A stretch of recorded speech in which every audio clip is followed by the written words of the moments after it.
अस्सलाम वालेकुम। कैसे हैं आप सब? उम्मीद है कि सब खैरियत से होंगे। सहरी स्पेशल टिप्स। सहरी में प्यास की शिद्दत को कम करने के लिए नमक और मिर्चों वाले खानों का इस्तेमाल कम करें। कॉफ़ी या चाय का इस्तेमाल ना करें।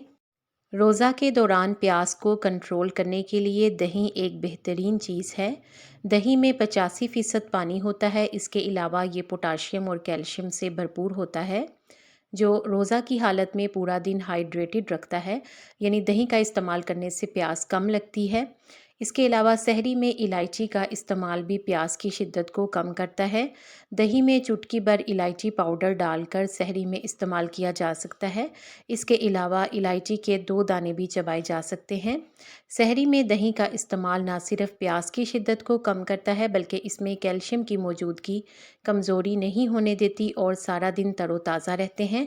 मज़ीद अच्छी टिप्स के लिए वीडियो को लाइक करके शेयर कर दें। चैनल को सब्सक्राइब करके बेल आइकॉन ज़रूर प्रेस कर दें। शुक्रिया।